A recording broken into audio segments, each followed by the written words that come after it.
remembrance and forgetting. We had covered a similar subject, remember to forget, a few months before. Today we thought to share on this subject of forget to remember. Forget to remember. So today is a nice opportunity for us to also learn from one another.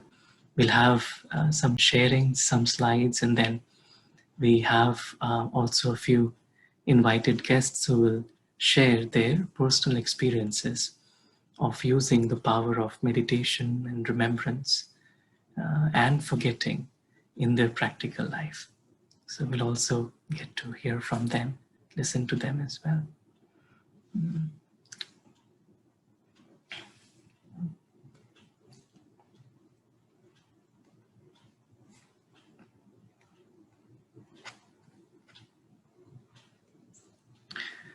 Are the slides visible here?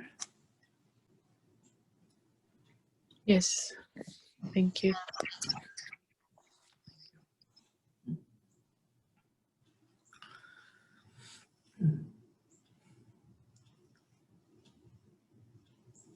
So as we all know, when we think about remembrance, we say to remember.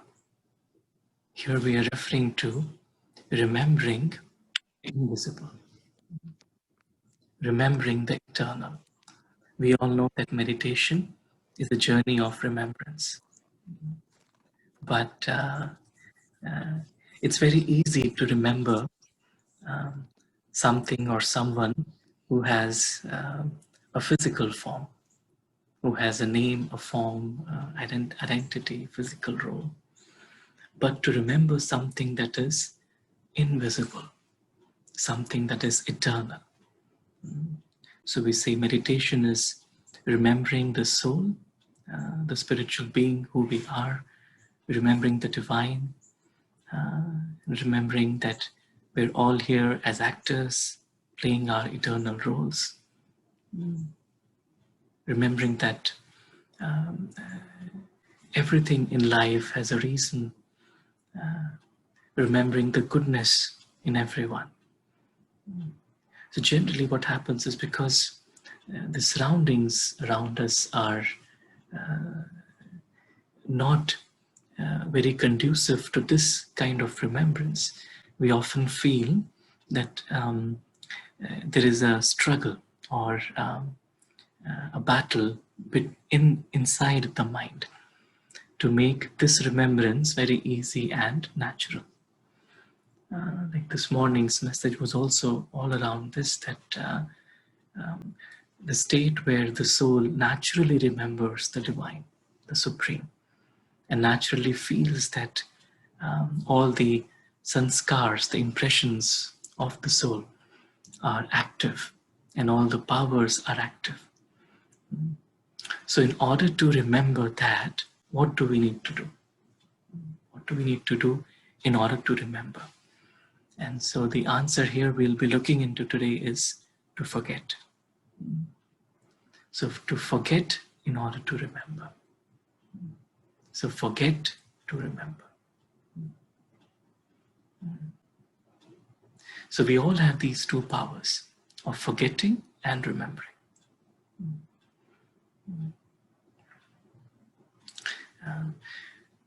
And forgetting is such an important power, the power to forget. If I'm able to forget something, then I'm able to move on. And forgetting here has two broad levels.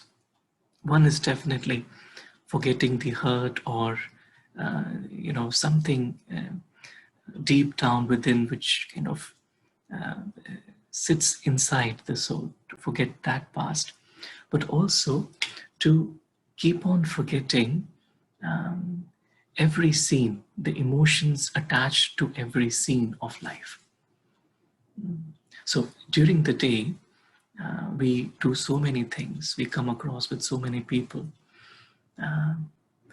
there's so many scenes around, but we don't remember everything.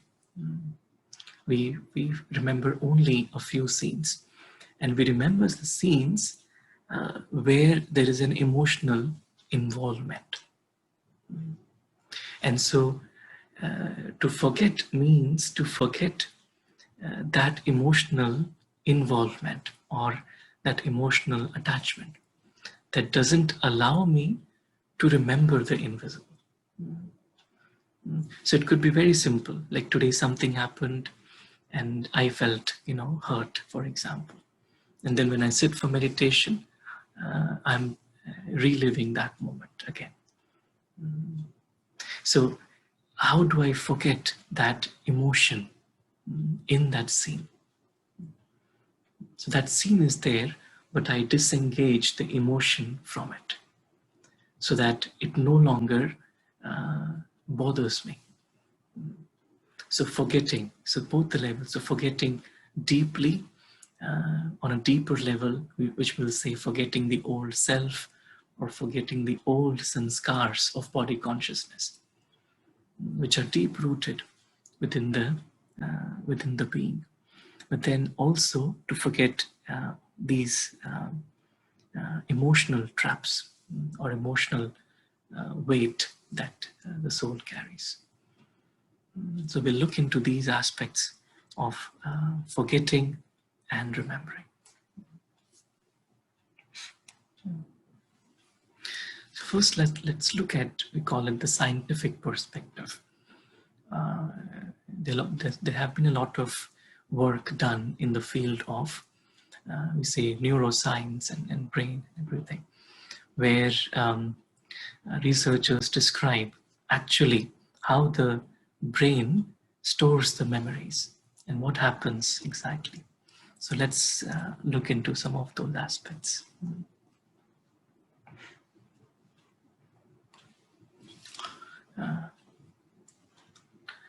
This is what the inner recording looks like.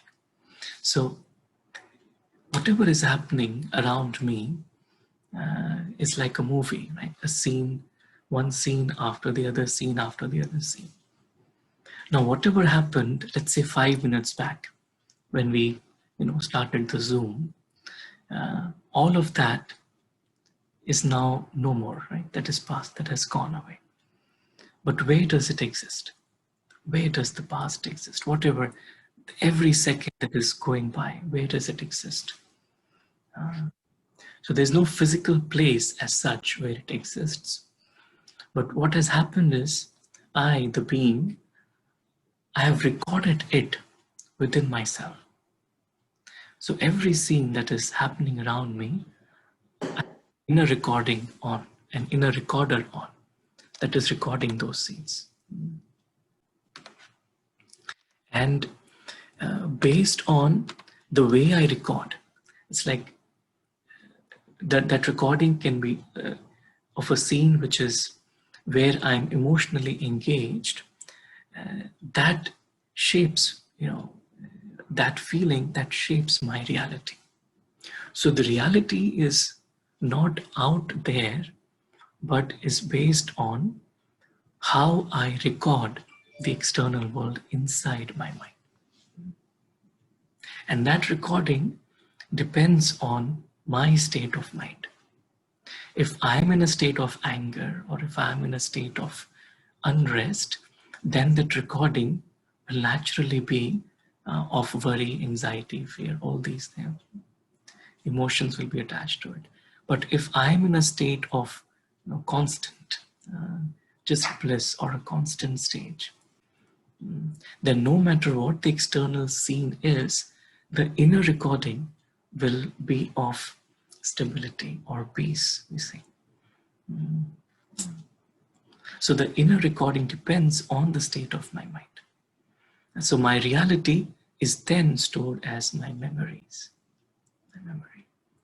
So when we say forgetting, so I'm forgetting or I'm disengaging the emotion from that recorded scene so that I can easily let it go.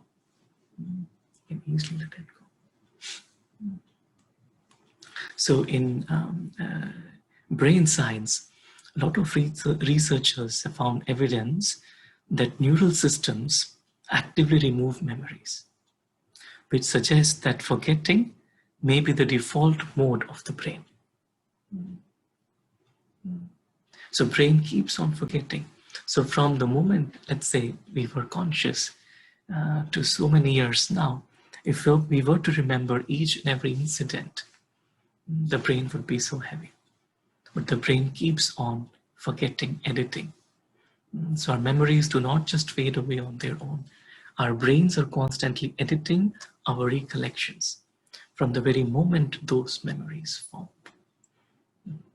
And who is directing the brain is basically the being, the state of the mind of the being is directing the brain to edit the memories in that way.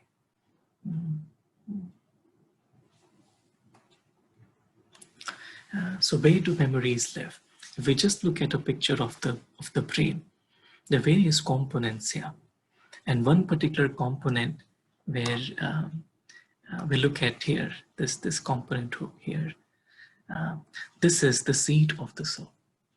This is where the soul sits.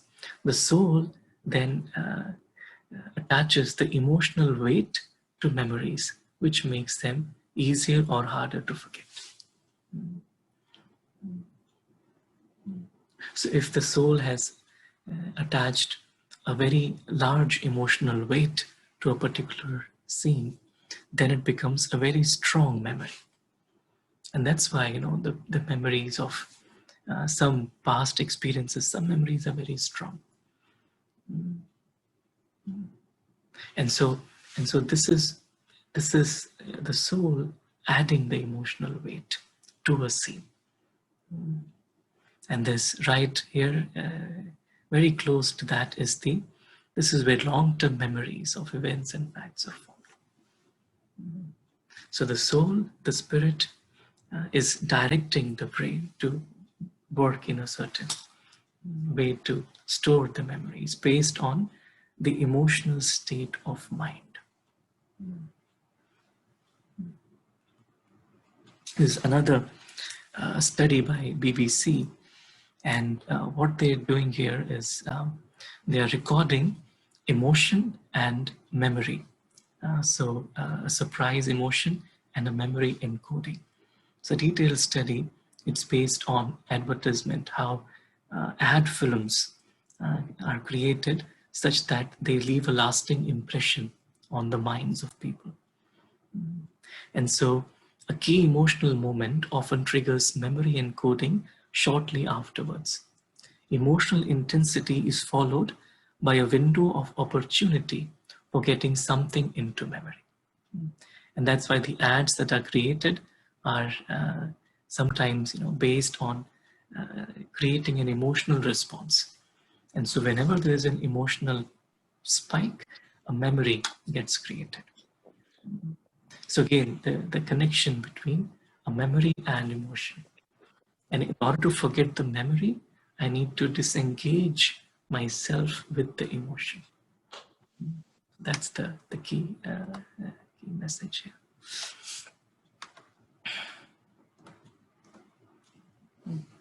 So that was the scientific perspective. Now let us look at some of the spiritual perspective. So if we look at forgetting, and if we look at how those memories got created, the memories of, we call them as body consciousness or whole consciousness, or we call them as old sanskars, or whatever we call them as, which are there deep down within. How did they get created? How were they created? And it goes back to the original mistake. The first mistake is that I forgot myself. So we're all on this eternal journey through time.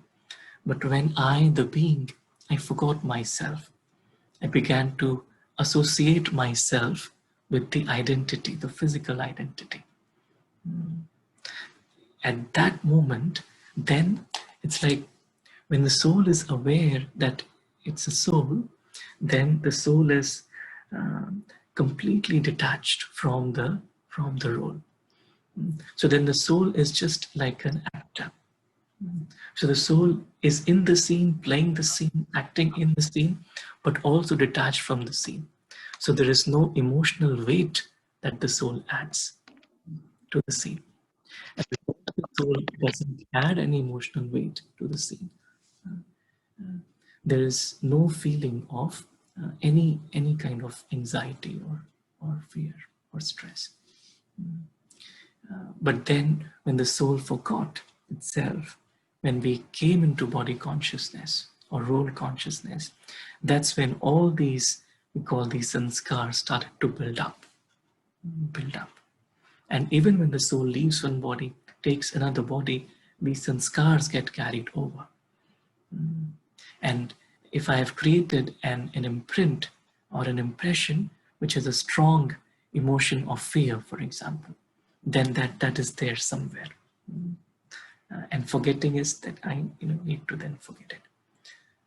So just understanding how it got created, it's all based on the original, we see the original mistake, in which I forgot myself. And now to really go to the extreme opposite. Now, how do I disengage? How do I nullify it?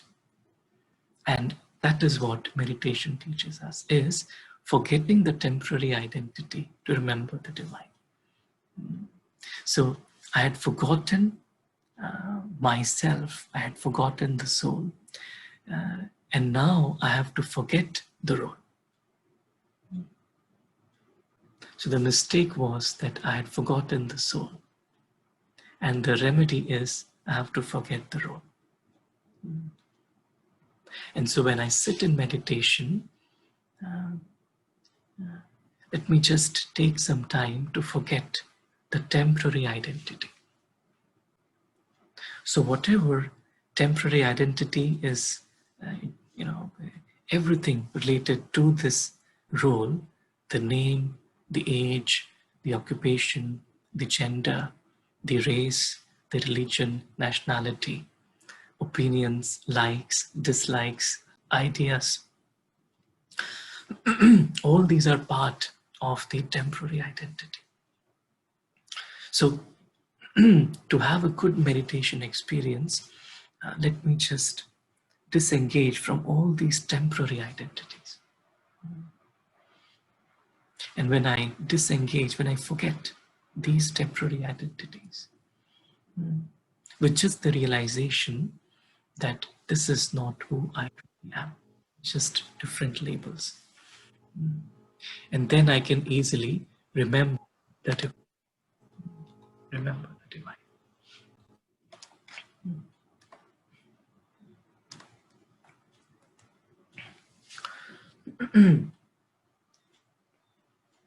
We also, in the spiritual perspective, look into these three aspects. We say Tyag, Tapasya, and Seva. We say Tyag is also like renunciation, Tapasya is like intense meditation, and Seva is service of humanity, humankind. So we say it starts with Tyag. Now, Tyag or renunciation is synonymous or has similar energy as forgetting. So I say I forget. So in order to do tapasya, in order to get into a good state of meditation, I need to first renounce or tyag or forget. We had been revising some beautiful messages, Murlis of 1982 on renunciation. And the message there has been very nice, that the first renunciation or the first forgetting that I have to do is to forget that this body is that I am the owner of this body. The moment I feel I am the owner of this body, then very subtle attachments get created. The first attachment is to the sense organs of the body. I feel entitled to using these sense organs the way I want to. I feel entitled to use these sense organs to create pleasure for the mind. So this is how, everything got messed up in the story of the soul. And so the very first renunciation or forgetting that I need to do is to feel that I'm not the owner of this physical instrument. I have been entrusted with this physical instrument. This body is a gift from the divine. I've been entrusted. I'm a trustee of this body. So I cannot, so these hands, these eyes, these ears, they really, I do not own them, means I cannot use them the way I want to. I have to use them for the divine, in service of the divine. So in spiritual service. So tyag, forgetting that. So when I forget or when I renounce the consciousness that I own this body and these physical senses, then I can easily go into the mode of remembrance or tapasya. Physical senses bring me into extroversion, and renouncing these senses easily take me into introversion, tapasya. So right now, if we just take a moment to feel that this physical chariot that we have, we are not owners of this physical chariot. This body actually is a beautiful, intricate design of nature, of 5 elements of the nature. It's a beautiful robot that holds me, the spiritual being.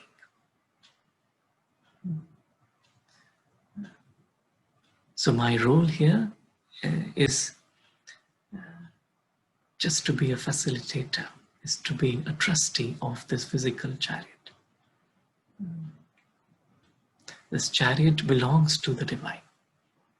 And so I've been given this chariot in order to use for service of the divine, to spread peace, happiness, love in the world.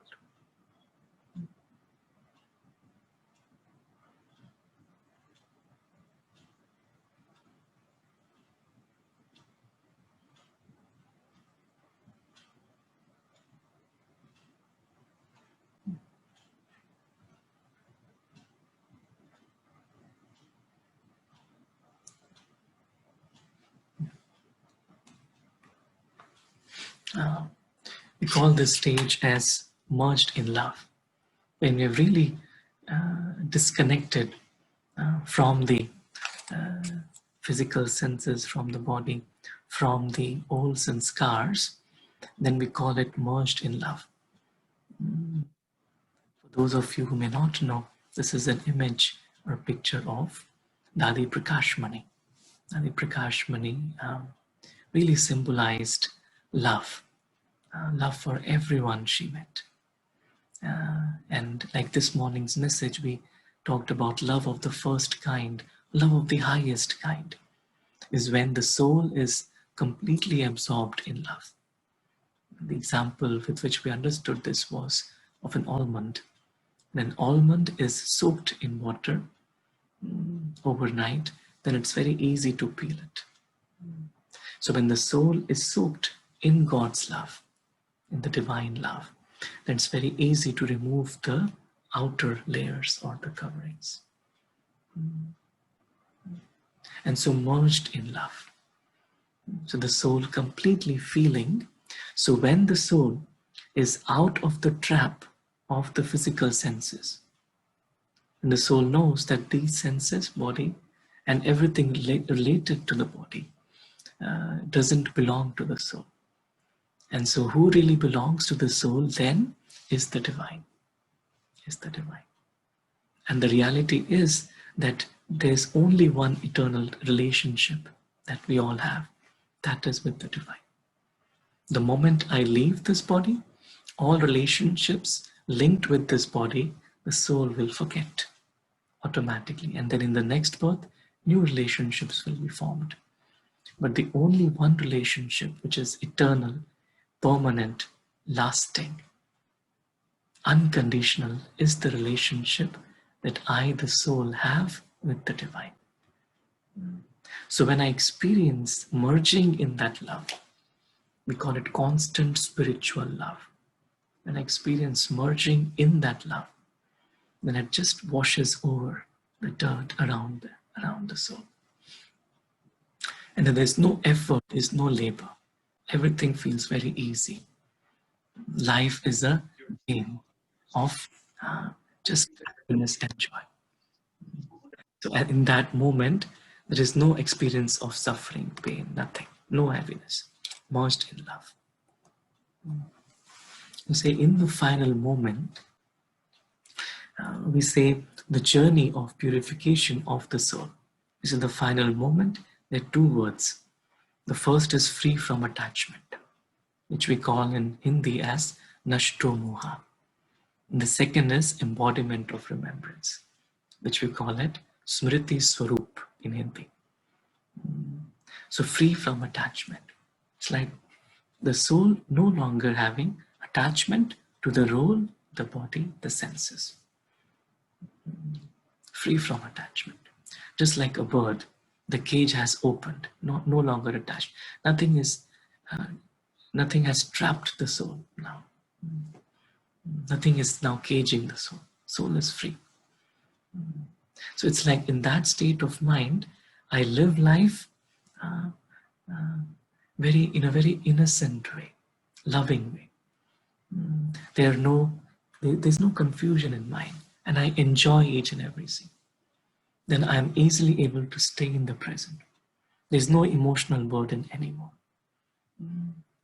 And I'm easily able to live every scene of the life to the fullest, to the maximum. And then embodiment of remembrance is when the soul is merged in that love of the divine. So when the soul leaves the body in that final moment, it's like then the soul is, we call the word also karmatit. Yeah, I think discussed in the last few sessions on the subject of karmatit. No more bondages on the soul. Free to fly. To fly, I think yesterday we were discussing, just fly like an eagle without any bondages, expectations, just fly. So the life is like a flight. Life is not a bouncy ride up and down, but just a flight. It's very easy to fly. So once I've reached height, I don't have to do anything. I just stay as is, and I keep on flying. There's no turbulence. It's just even beyond the turbulence of the clouds. It's like just in that space, the altitude, where there's no more disturbance anymore.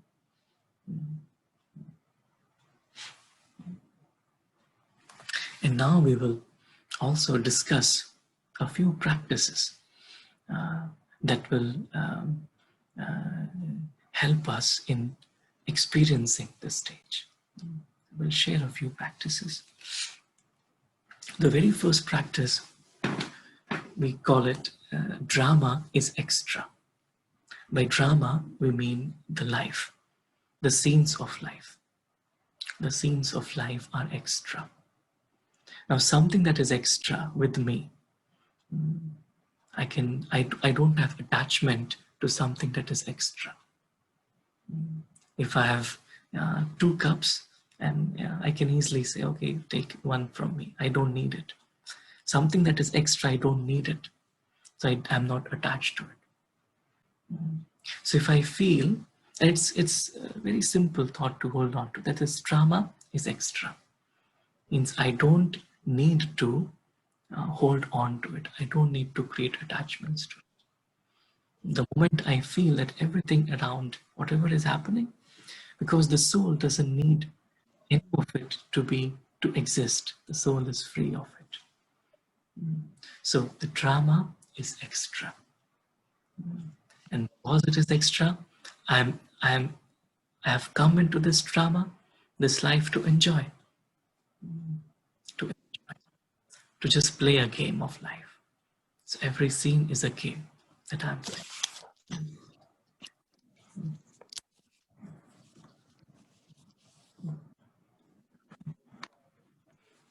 So we call it extra consciousness. Extra consciousness. Drama is extra. I don't need it. So something that is extra, if it is there, it is good. If it is not there, it is also good. So if I am praised, it is good. If I am not praised, it is good. If someone has an opinion about me, it is good. Not, it is good. If something happens, to something that I, for example, that belongs to so-called me, it is okay. If that doesn't happen, it is okay. If today there is sunlight, it is okay. If there is no sunlight, it is okay. To have that state of mind where nothing of the external then can influence. So this will easily emotionally disengage the soul from the role. And then I can easily let go, forget, very easily. Let us just experiment for a moment. So right now, in my life, whatever scenes there are, even today or yesterday, whatever scenes I was involved in, interacting with different people, different surroundings, situations, I just flashed them. And I realize, I tell myself that this is all drama, this is all life, scenes of life, and this is extra. Whatever happens to it doesn't dictate my state of mind. I am full because nothing external belongs to me. Drama is extra. This world is like a stage. We are all like actors. And so this drama is extra, extra, extra drama.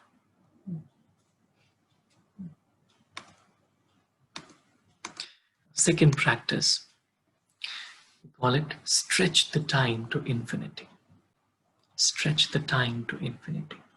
Again, emotional attachment comes when I look at time in a very limited perspective. Limited perspective. So the decisions that I make in life are dependent on my perspective of time. A very good example we sometimes give is that if there is a 4-year-old child and I have a chocolate, I give it to him, he takes it, but just before he takes it, I say, oh, wait, if you wait for 10 days, I'll give you 10 chocolates. But if you don't wait, this is all you get. So maybe what the 4-year-old child will say, what anyone would like to say, what the 4-year-old child will say. Will he wait or will he take the chocolate?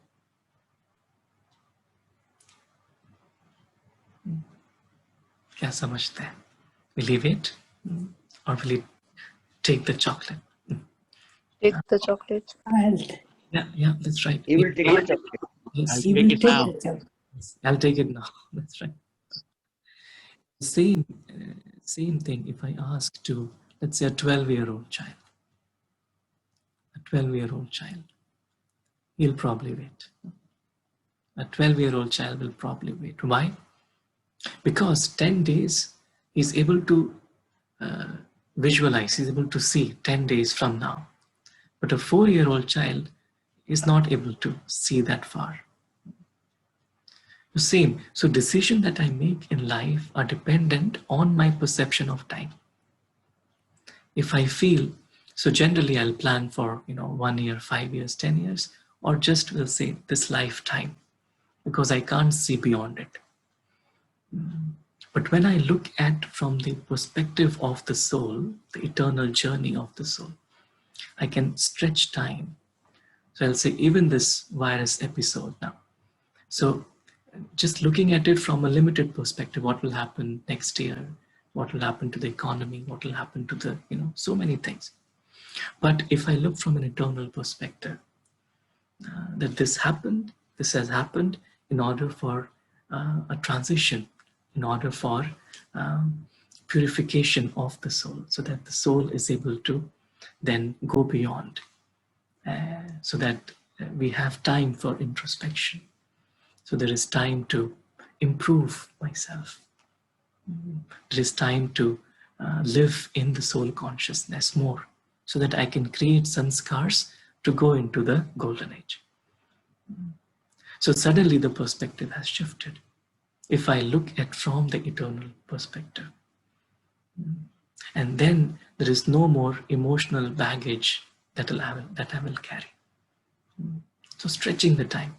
Any incident, let me stretch the time and look at it from that perspective. It's a very easy practice.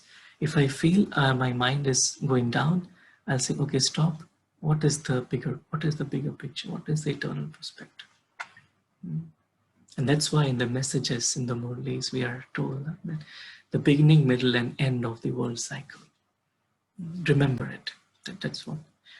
Remembering the beginning, middle, and end of my journey, the soul journey. It easily allows me to disengage. Stretch the time. Another practice will say, drop the story. Drop the story. As if there is a story that I hold on to inside the mind, the story of the role, the story of the insecurities around the role, all the fears associated with the role. Everything is in terms of a story. And in India, generally, on railway platforms, there are coolies.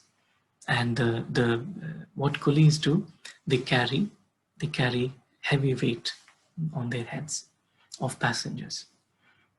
So when I carry the story, I've become like a coolie. So I'm carrying the story on my head. And sometimes not only my story, but someone else's story also, the world story also. What is happening to this, what is happening to this field, politics, this, whatever. But we generally carry a lot of it. So what happens is that makes me heavy, just like a coolie. Life of a coolie, they're doing a good job as such, but then they're also very heavy, they're carrying heavy load. So the soul then becomes a coolie.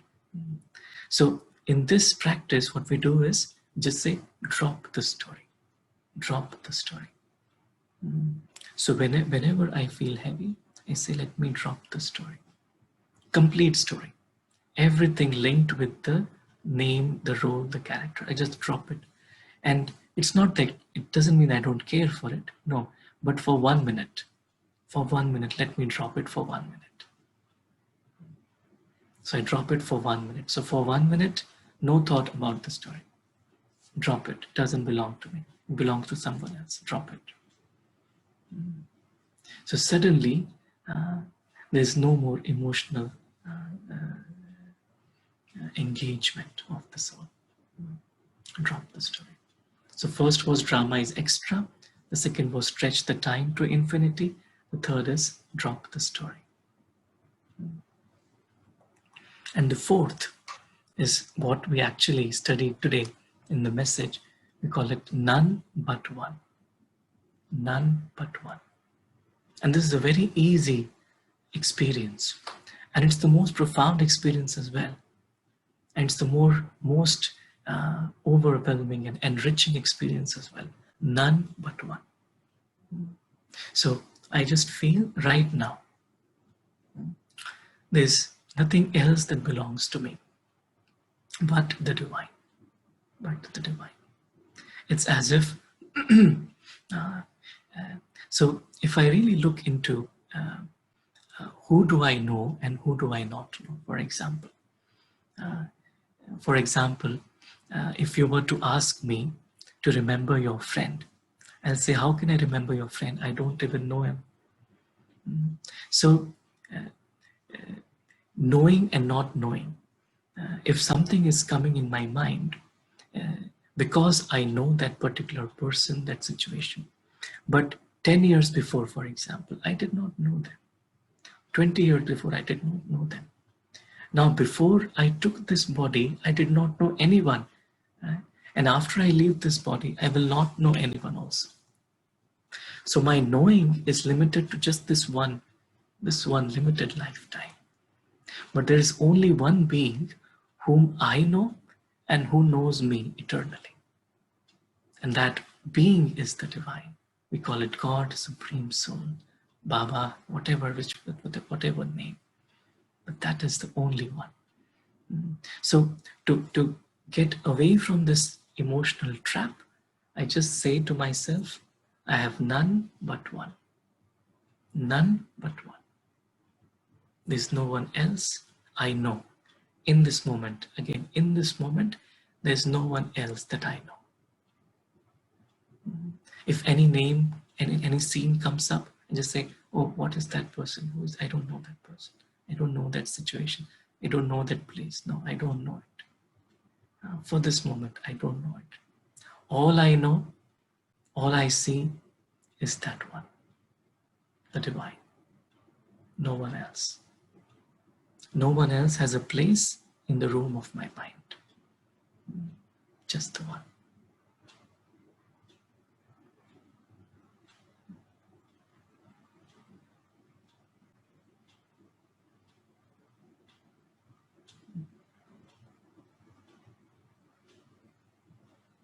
So in this just silence, let us all experience that right now, there's no one else on our mind.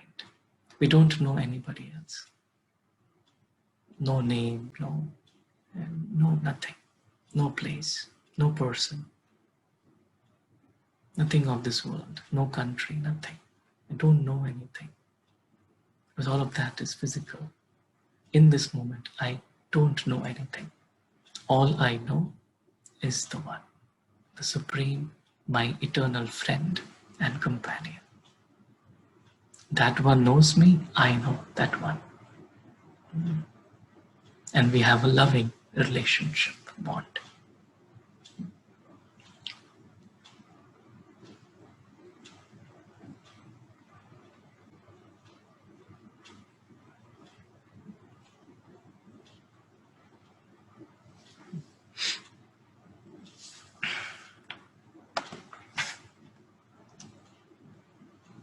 Om Shanti.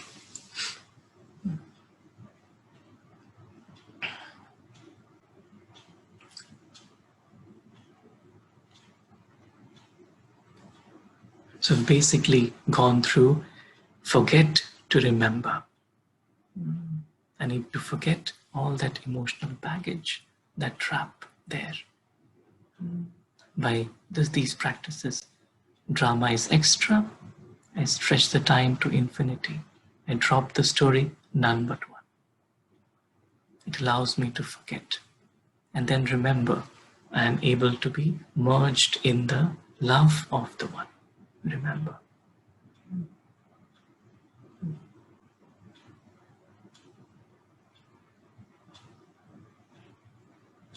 And just this realization that this body has been entrusted to us. We don't own it. We are trustees. And the only eternal, imperishable, loving, unconditional relationship is with the one, the divine.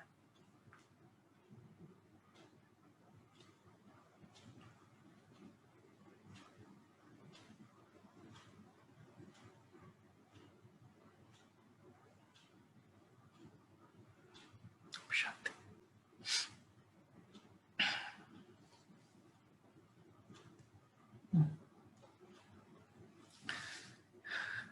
Thank you. And today it's our honor and pleasure to have a few angels who have joined to share some of their practical experiences of living this life, of forgetting and remembrance, of disengaging emotionally and just connecting emotionally to the one.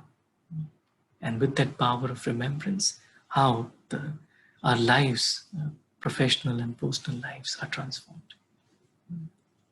So I'd like to invite uh, Sister Lakshmi. Sister Lakshmi, are you there?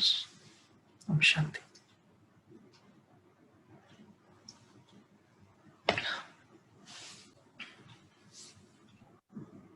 Om Shanti Bhaya, good morning. Good morning, everyone. We are at the center, there are three of us, Good morning. and Bankim Bhai, myself, and of course Paresh Bhai. And I will have Paresh Bhai start sharing his beautiful thoughts. Om Shanti Bhaya, come.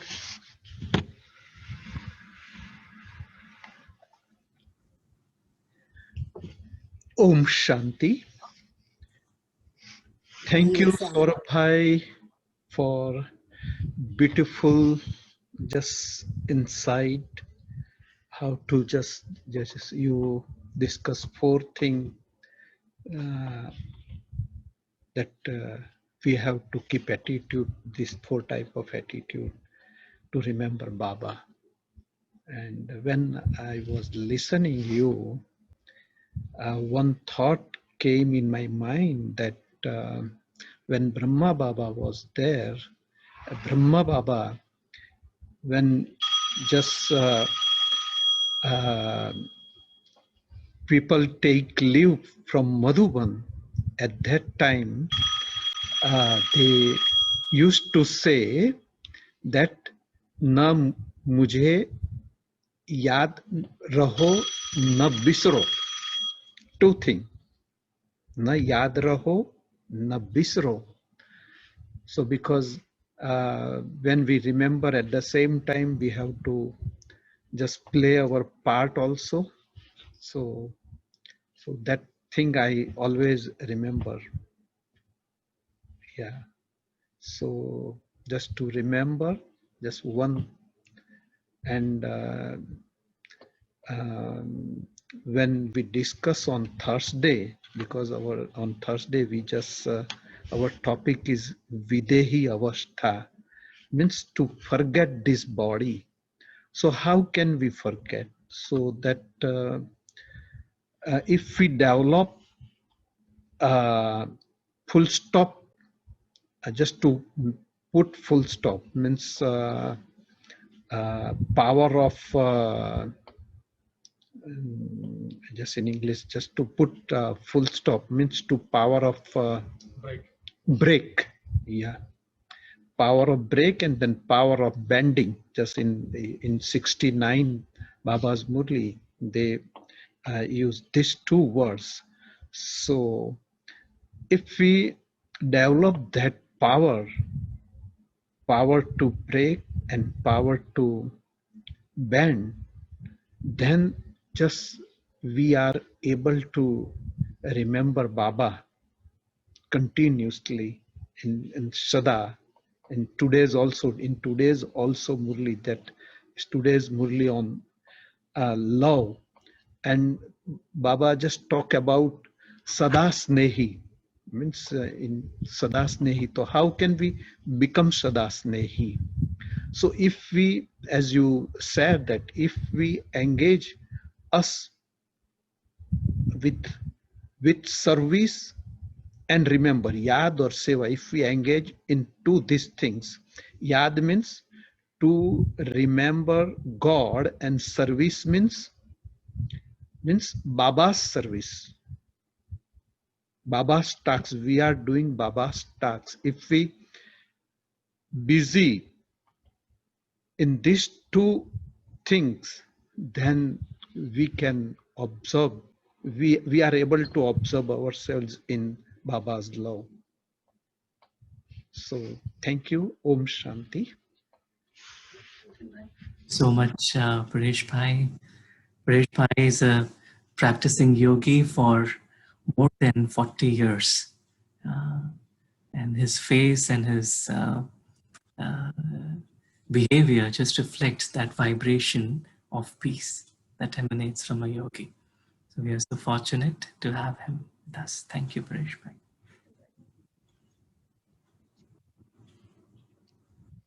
Hello, brother. Yeah, Shanti, brother.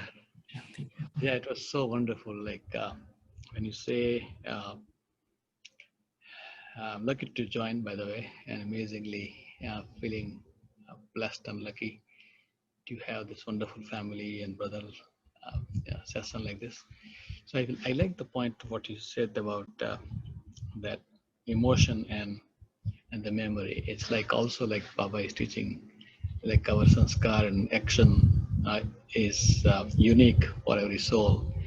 And then at the same time, the energy of love and peace is just like a little bit subtle level of difference I can feel sometimes. And all depend on what emotion state and what kind of energy we are in that level at a time to absorb that memory or data, and can be reflect that way. And I like that point that it precede the emotions and the state of that spiritual uh, energy at that moment we are in at the time. And the second thing I like about anatomical, being a medical person, I like the anatomical slide very well. You did a lot of homework, brother. Thank you. And again, somehow that forget, I never thought about that tapasya, tyag. You put it so nicely. Tyag is like forgetting things. And then tapasya make it easy, become easy if we do the first step of forgetting, and tyag very well, renunciation. So again, thank you very much. Om Shanti. Thank you, Parivar. Thank you, Baba. Thank you, Bankim Bhai. Bankim Bhai is a physician, and he has a very beautiful connection within medicine and meditation. And he has very beautiful experiences also. So it's very nice to have him. And he's also been a yogi for more than 25 or so years. Thank you, Bankim Bhai. Om Shanti. Good morning, everyone. Thank you, Saurabhai. This morning, actually, we were discussing the topic and forget to remember. And at my age right now, it is very easy to forget because I do forget many things. And the beautiful thing is, I remember to write things down so I don't forget them. It's happening with the Murli points. I keep index cards to make sure that I remember so I don't forget. But the first few minutes of your sharing of this wonderful concept, I was kind of thinking that we all need PhD to understand what this brother is talking about. We were joking about that. But thank you so much. And for me, the last point that Saurabh alluded to, none but one. That's very, very important. And I like the way he highlighted Dadi Prakashmani. She is the embodiment of love. And I think when I grow up, I want to be just like my Dadi. She was personification of and also embodiment of pure love that she took from Baba and given back to Baba's children. Once again, thank you, Bhaiya, and it's really beautiful to be with the Indiana family. Actually, we are in the middle of our bhakti today because we're opening the center officially on a limited basis next Sunday from 10 to 12. Om Shanti, and have a wonderful day, and thank you. Thank you so much. And Sister Lakshmi, as most of us know, Sister Lakshmi is the main instrument for our beautiful center in Michigan.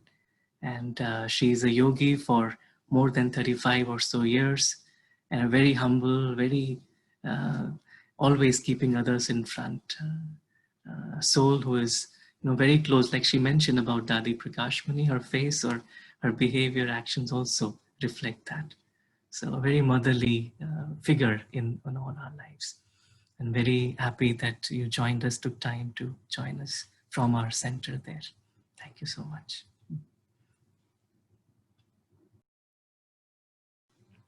And next we would like to invite Shanti Ben and Gautam Bhai from Michigan to also share.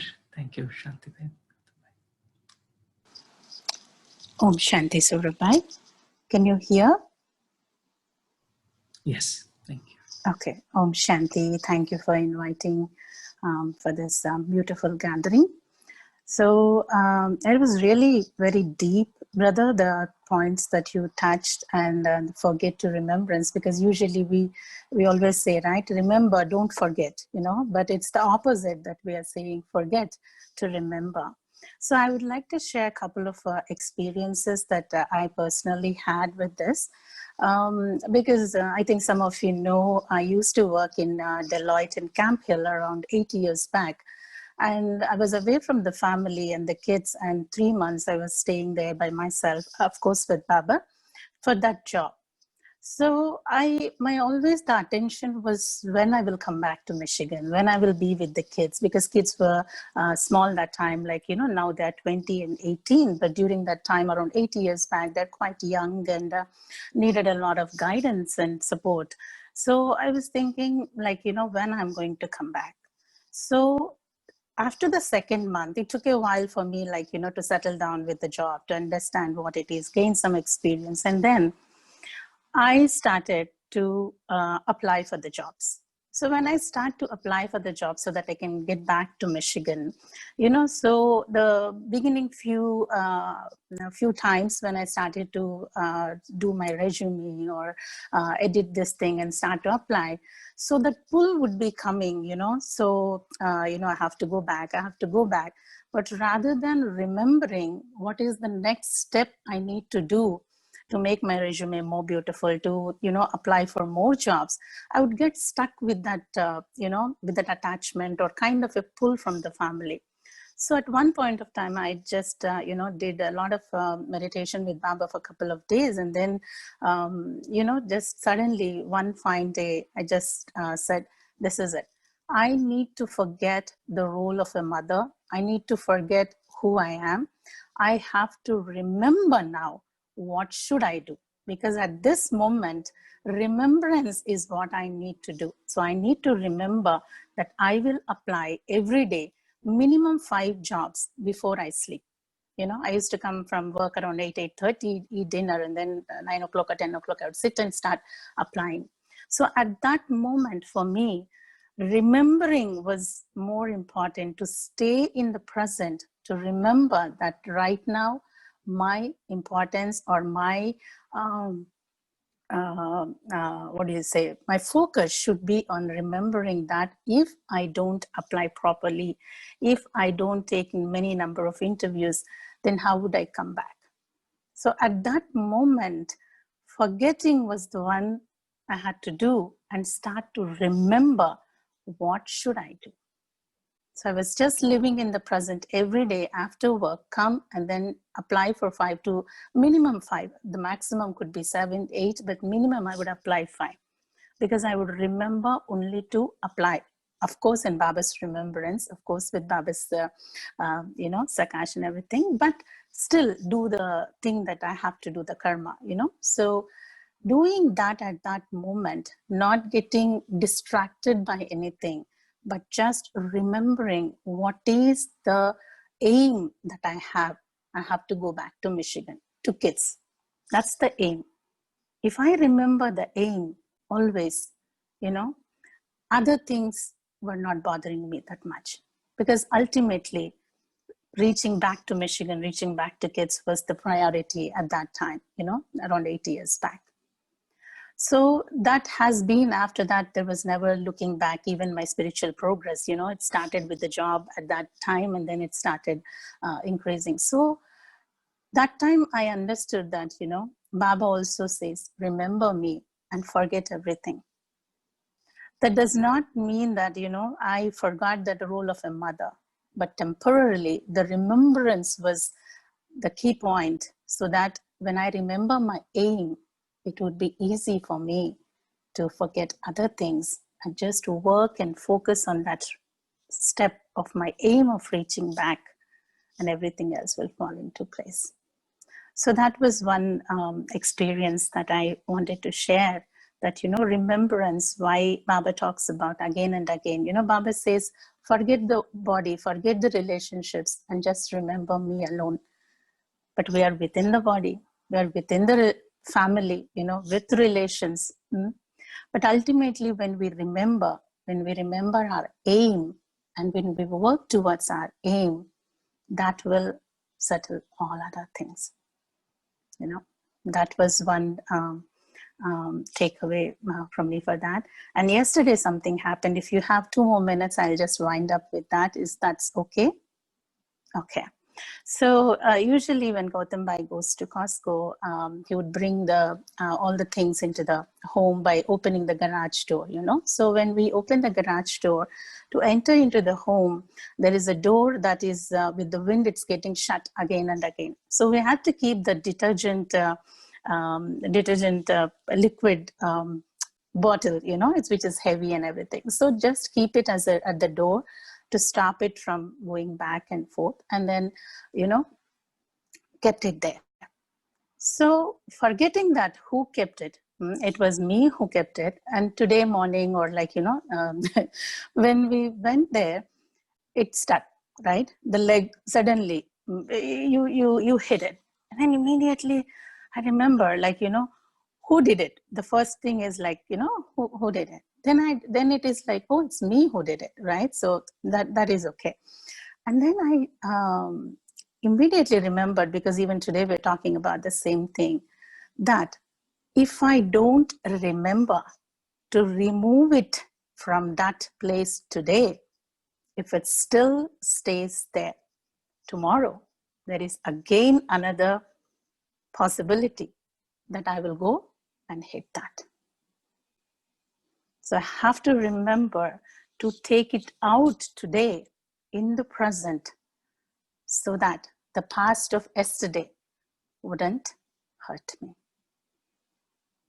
So why Baba says, remember me, remember me. The past karma that we have all brought us with us is that you know, detergent bottle that kept at the door. But if I don't remember to do good karma in remembrance of God and take it out, that still is going to pain tomorrow, day after tomorrow, and after tomorrow. So that's what I wanted to end on, brother, that remembering the Father and forgetting everything else. Om Shanti. Thank you Thanks so for your much, time. Sister Shanti.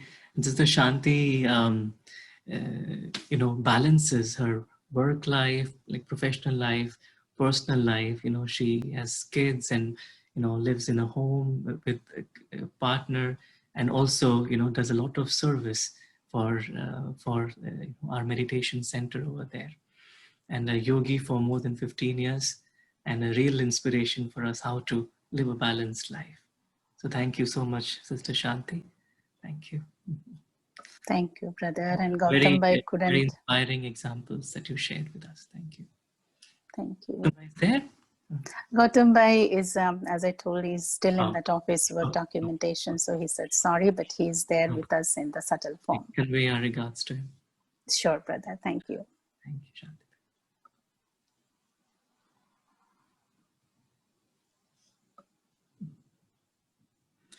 Thank you so much, all the angels, especially joined us to share these beautiful experiences. And I would like to open up to everyone. If you feel inspired to share any story, any example, or any thought that comes to your mind, please feel free to.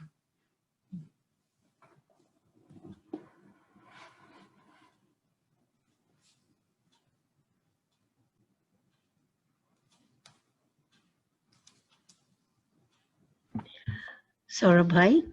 Yes, Sister Lakshmi. Yeah, sorry. We need to take leave, three of us. We are here to do not only join you, but also do some karma yoga to get the center ready for next Sunday. Thank you so much, Paya. And I'm taking upon your promise that you're coming next Sunday. Yes, sure. Awesome. Awesome. Thank you, everyone, and Om Shanti. And we have two brothers who want to take leave from you as well. You cannot see them. Om Shanti. Om Shanti. Om Shanti. Om Shanti. Thank you. Om Shanti, both brothers. Om Shanti. Ankam Bhai and Paresh Bhai and Sister Lakshmi. Three brothers, Lakshman, Paresh, Ram, Lakshman, Bharat. Om Shanti. Om Shanti. Saurabhai is such an inspiration.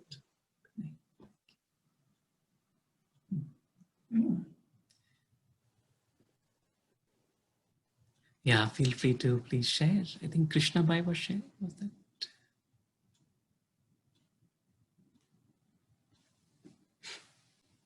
Yeah, I think the mic is probably on mute.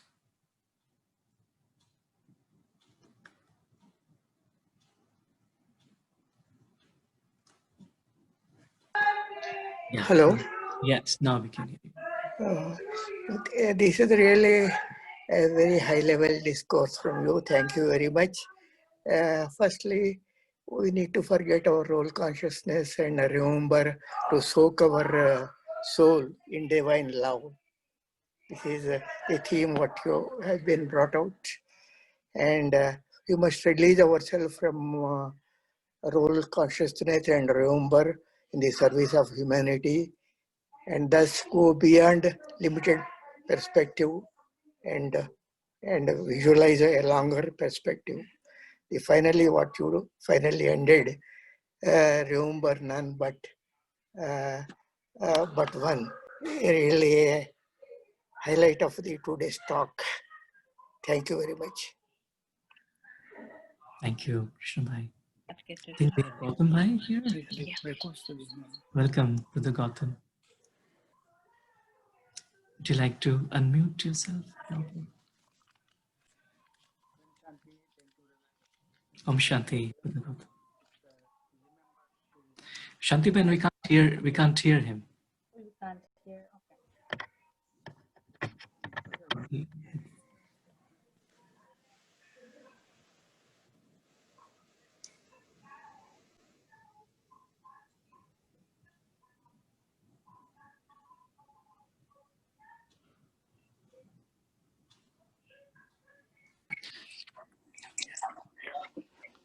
Put us sit here.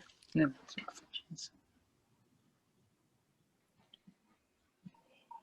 We have to change.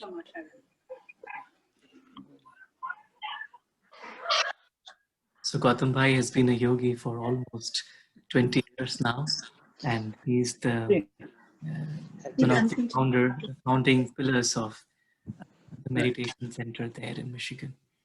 And very humble, very sweet, and also very detached. He's always very detached and living at the same time. And he also has a lot of experience in balancing the spiritual health with the physical health.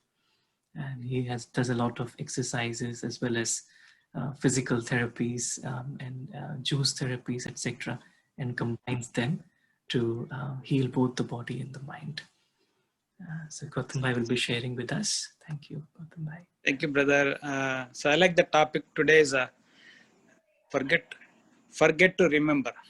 So it is very nice. So it is kind of giving us like thought provoking kind of thing. Like it is forget to remember.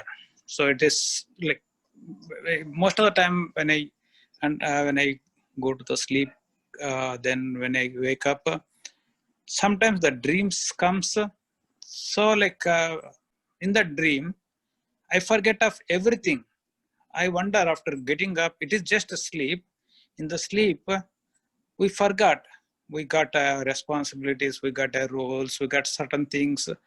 But the dream is totally different, as though we are not living this life. So then why can't we in day-to-day life, regular life, why can't we forget certain things? Why can't we let go so that we can have such kind of lightness?